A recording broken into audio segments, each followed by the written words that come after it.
Le film commence il y a 15 ans, lorsqu'un bateau recevait une cargaison de marchandises. À ce moment-là, quelques gardes de sécurité apparaissent pour patrouiller les conteneurs. Mais soudain, une jeune fille, nommée Nikki, apparaît. Rapidement, l'un des gardes ordonne à Nikki de partir, mais la jeune fille ne fait rien. Agacée, le garde essaie de faire partir Nikki, mais en utilisant ses bras de fer, elle parvient à les vaincre. En voyant cela, un autre garde demande des renforts, et peu de temps après, plusieurs gardes l'entourent. Pour l'aider, son amie Alia apparaît, et ensemble, elles parviennent à vaincre les gardes. Après cela, les deux jeunes filles ouvrent les conteneurs, car elles cherchaient un cœur synthétique pour sauver la vie de leur amie, Makia, qui était sur le point de quitter ce monde. À cet instant, Alia trouve la boîte où se trouvait le cœur synthétique et se prépare à partir. Cependant, les jeunes filles sont entourées par un groupe d'agents venus pour les arrêter. Sans autre option, Nikki et Alia se rendent. Mais en secret, Alia appuie sur un bouton de sa bague pour appeler sa moto et ainsi les distraire. À ce moment-là, les jeunes filles commencent à se battre contre les agents, mais ils étaient trop forts. Pendant la bataille, Nikki se retrouve coincée avec le pied dans l'un des conteneurs. En voyant cela, Alia distrait les agents pour l'aider. Ensuite, Alia et Nikki tentent de s'échapper en utilisant la moto, mais elles sont arrêtées par un autre agent. Voyant qu'elles n'avaient pas d'échappatoire, Alia se propose de distraire les agents pour que Nikki s'enfuit avec le cœur synthétique. Actuellement, à bord d'un avion, un maire nommé Dato était attaqué par quelques soldats. Pour l'aider, l'assistant du maire le cache dans une cabine, mais l'un des soldats était sur le point d'entrer. Inquiète, Dato active sa montre et envoie un signal de détresse à un groupe d'espions. Au loin, un jeune homme nommé Ali, accompagné de ses amis Bakar et Alia, se dirige vers l'avion pour aider le maire. Dès qu'ils entrent dans l'appareil, Bakar et Ali se battent contre l'un des soldats, tandis qu'Alia attrape les autres à l'aide d'une fronde. Alors que tout semblait être sous contrôle, l'un des soldats lance un explosif et fait exploser un mur de l'avion. Ensuite, les soldats profitent de l'occasion pour s'échapper et le maire est entraîné hors de l'avion. À cet instant, Bakar active un bouclier sur le mur de l'avion, tandis qu'Alia part à la poursuite du maire. Alors qu'Alia était sur le point de le sauver, un agent nommé Bobby apparaît et le sauve avant elle. Après cela, ils retournent à l'avion et Ali tente de contrôler l'appareil pour l'atterrir en toute sécurité. Mais soudain, l'agent Fid apparaît et prend la tâche en charge à sa place. Heureusement, le plan fonctionne et Fid parvient à faire reprendre l'avion en vol. En revenant à l'agence d'espionnage, Ali parle avec les agents Diane et Gans pour découvrir pourquoi Bobby et Fid étaient plus habiles que lui et ses amis. Diane et Gans expliquent que l'agence testait une version améliorée du système Iris, appelée Iris Neo, conçue pour octroyer des compétences uniques à tout agent. Initialement, l'agence avait prévu de distribuer cette nouvelle technologie à tous ses agents. Mais elle a été obligée de suspendre le plan après avoir découvert une défaillance inattendue. Gans détaille que cette défaillance permet à l'utilisateur de contrôler tous les systèmes autour de lui. Mais, en conséquence, il perd conscience et devient complètement incontrôlable. Diane ajoute que, heureusement, l'équipe de recherche a réussi à perfectionner la technologie, permettant aux agents d'utiliser cette défaillance à leur avantage. Curieux d'entendre cela, Ali demande s'il pourra encore utiliser son iris, et Diane répond qu'il recevra une version mise à jour du système, mais, pour l'instant, seuls Bobby et Fit auront la permission de l'essayer, s'assurant qu'il n'y ait aucun risque avant sa mise en œuvre officielle. Plus tard, Ali rentre chez lui et entre dans sa chambre en secret, car personne ne sait qu'il est un espion secret. En entrant dans la chambre, Ali fait du bruit sans le vouloir, ce qui attire l'attention de son père. Pour dissimuler, Ali entre dans un débarras et fait semblant d'organiser quelques boîtes. Après cela, la mère de l'ami d'Ali, nommée Victor, apparaît et révèle qu'elle a apporté le déjeuner.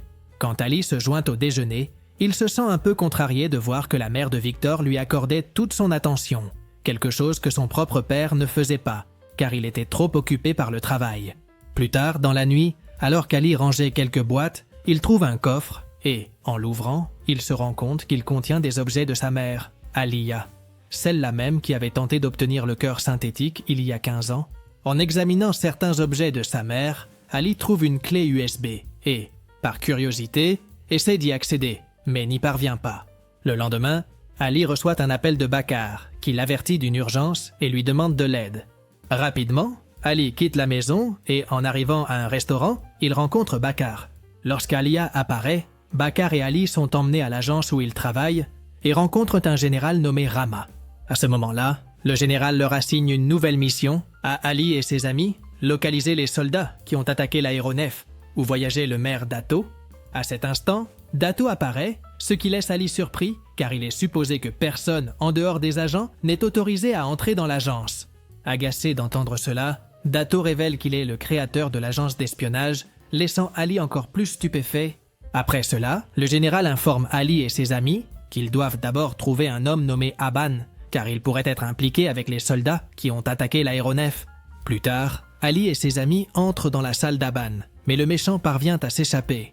Rapidement, Ali se lance à sa poursuite, tandis que ses amis et les autres agents combattent les sbires. À l'extérieur, Ali était sur le point de rattraper Aban, mais le méchant est surpris par d'autres sbires. Pour se défendre, Aban tente de les attaquer, mais il est arrêté par Nikki qui lui arrache l'équipement qu'il tenait dans les mains. Pour empêcher Nikki et ses sbires d'attaquer Abang, Ali se prépare à se battre. Mais à ce moment-là, il se rend compte que la boucle d'oreille de Nikki a un symbole semblable à celui de la clé USB de sa mère.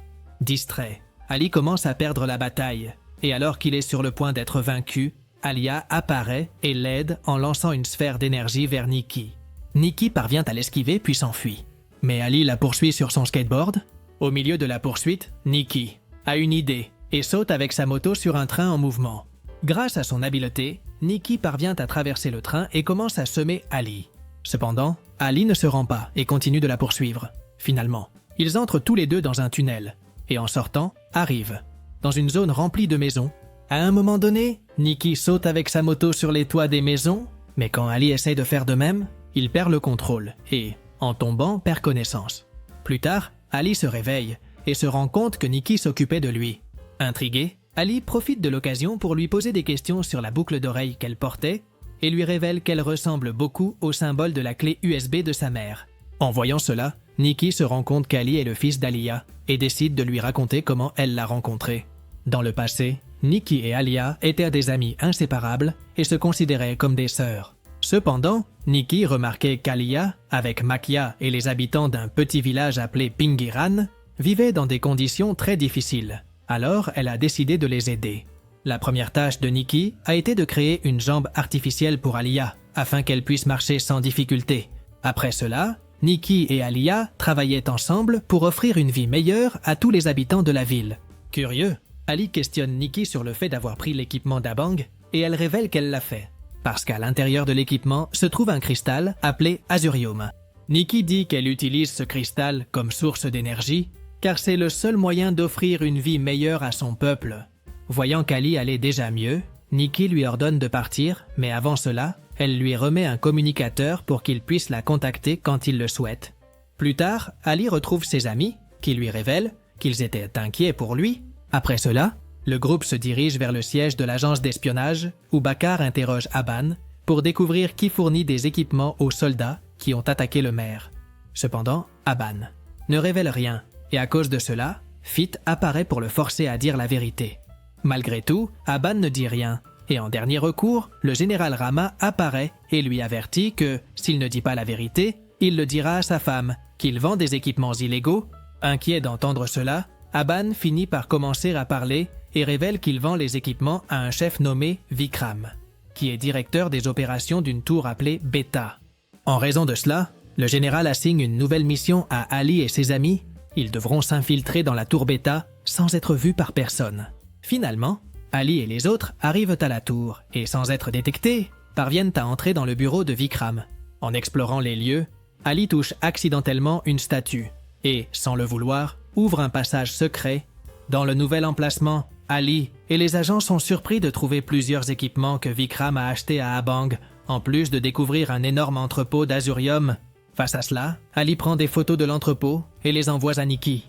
Dès que Nikki découvre l'existence de l'entrepôt d'Azurium, elle élabore un plan avec ses acolytes pour envahir la tour Beta. Plus tard, Ali retrouve Nikki et elle lui demande de l'aide pour obtenir l'entrepôt d'Azurium.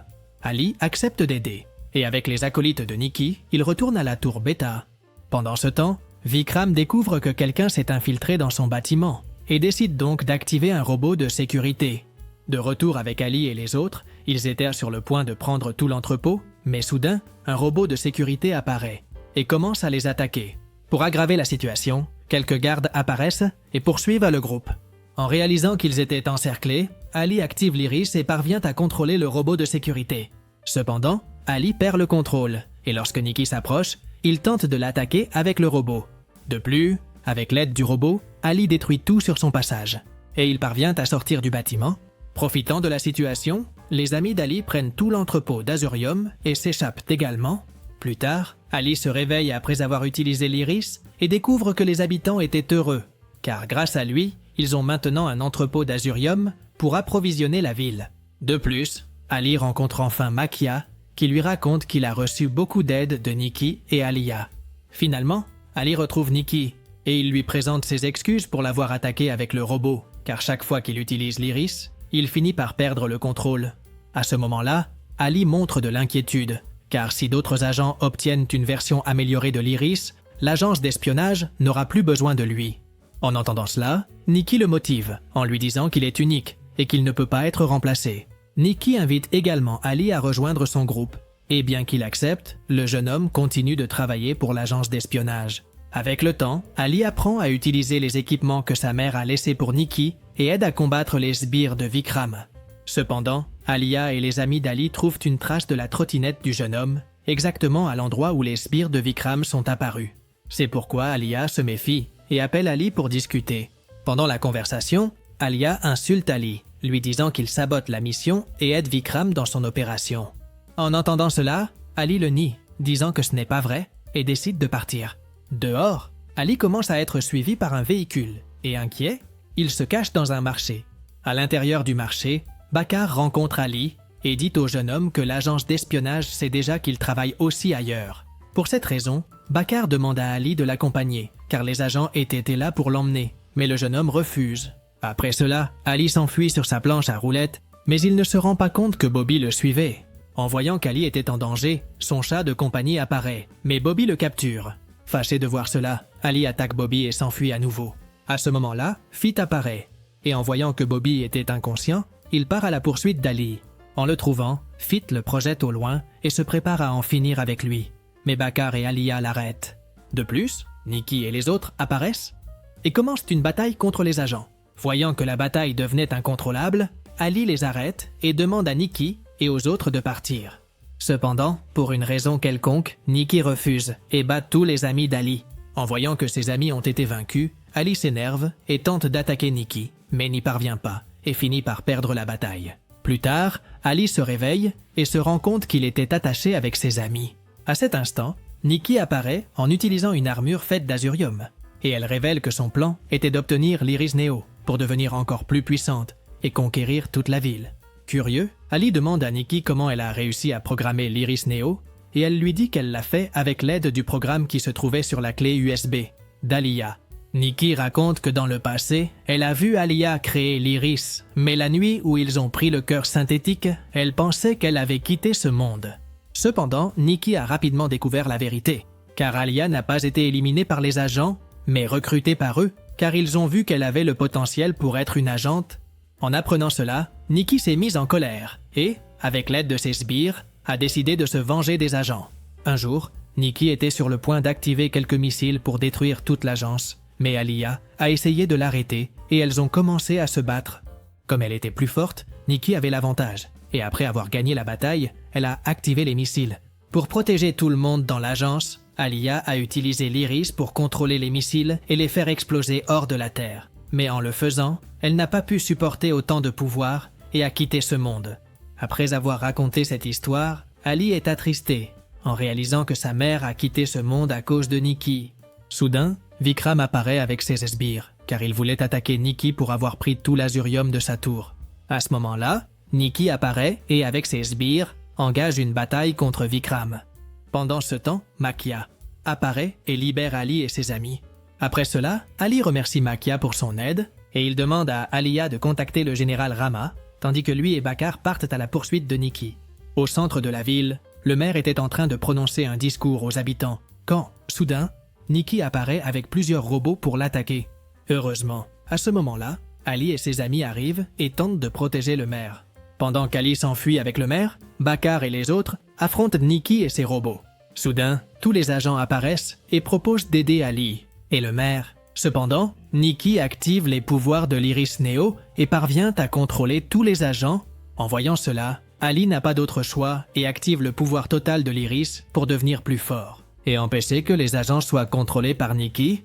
Malheureusement, cette idée ne fonctionne pas et Ali est projeté au sol. Étant inconscient, Ali retrouve sa mère, qui se trouvait dans la dimension de l'Iris, et révèle n'être que les données d'Alia. À ce moment-là, Alia dit à Ali que lorsqu'il utilise tous les pouvoirs de l'Iris, son esprit finit par être transporté dans la dimension de l'Iris, car le pouvoir de l'appareil est trop fort.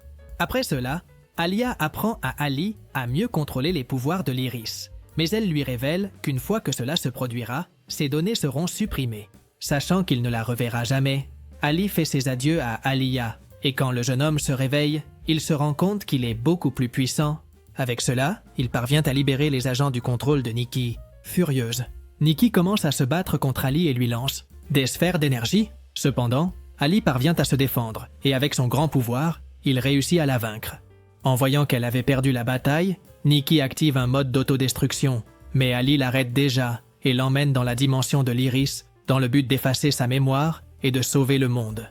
Plus tard, Ali assiste à une réunion et Diane révèle que, puisque tous les agents qui ont utilisé l'Iris Neo ont été contrôlés par Nikki, le projet a été annulé. De plus, Diane dit à Ali qu'il n'utilisera plus l'Iris en raison de tout le chaos qui s'est produit et qu'ils chercheront un autre agent pour l'utiliser. Ali accepte la décision, mais il est heureux de continuer à être un agent. Après cela, Bakar emmène Ali dans une salle, où il lui montre une vidéo d'Alia lorsqu'elle était agent. En voyant cela, Ali est ému, car il se rend compte que sa mère était une agente talentueuse. Dans la scène finale, Ali et son père aident les habitants de Pingiran pour qu'ils puissent vivre mieux. De plus, Ali était heureux parce qu'en plus de continuer à être un agent, il était aussi aux côtés de ses amis. Et avec cela, le film se termine. Si tu as aimé cette vidéo, n'oublie pas de t'abonner à la chaîne, de mettre un like et profite pour regarder d'autres résumés incroyables qui sont disponibles pour toi. Je te dis au revoir pour l'instant et on se voit dans la prochaine vidéo.